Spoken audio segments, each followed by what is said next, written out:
तो जय श्री राम, जय होगा महाराज बधा भाईओ ने। तो भाईओ अपनी गाड़ी में लफड़ावाळा बेग भराई करीने थई गई थी रेडी गाड़ी।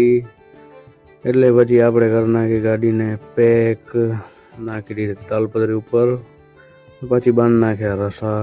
તો રસો બસો બધું કમ્પ્લીટ કરીને આપણે કરાવી નાખ્યો કાંટો ને પછી કાંટો બાટો બધું ડન કરાવીને નીકળી ગયા આપણે ઓફિસ બાજુ, જ્યાં કરાવવાના હતા બધા ડોક્યુમેન્ટ જમા.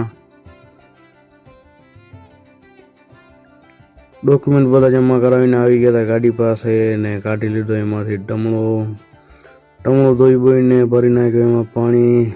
પછી તો ફૂલ ટમણો ભરાઈ ગયો હતો એટલે ઉપાડી લીધો ઉપર. આવી ગયા હતા ગાડીમાં, થોડી વાર કર્યો આપણે આરામ.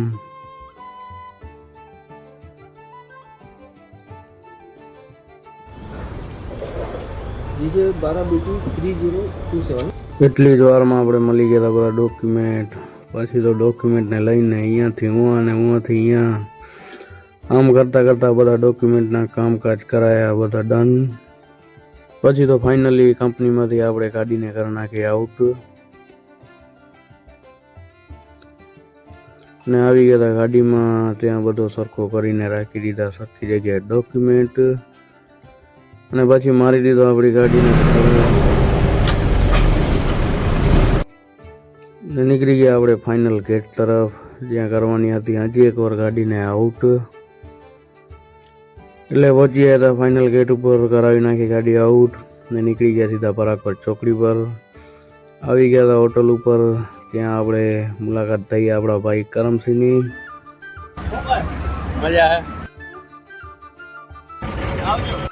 ભાઈની ગાડી લોડિંગ હતી એટલે ભાઈ તો નીકળી ગયા એમના સફર માટે આગળ. તો વરમસિંહભાઈ તો નીકળી ગયા હતા એમની ગાડી ખાલી કરવા માટે ગાડીમાં. પછી આપણે આવી ગયા હતા હોટલ ઉપર, જમી કરીને બેઠા હતા ગાડીમાં. એટલી વારમાં આવી ગયા હતા કાકા અને ડ્રાઈવરો. પછી તો ડ્રાઈવર ભાઈને દઈ દીધી ગાડી, ભાઈ નીકળી ગયા પછી સીધા હૈદરાબાદ માટે.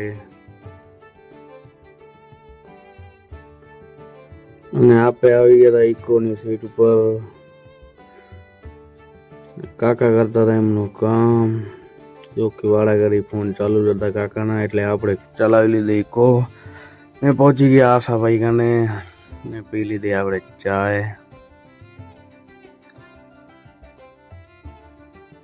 પછી તો આપણે કરતા હતા રવજીભાઈની ગાડીમાં થોડું ઘણું કામ, જે આપણે પાર્ટ 2માં જોવા મળશે ભાઈઓ.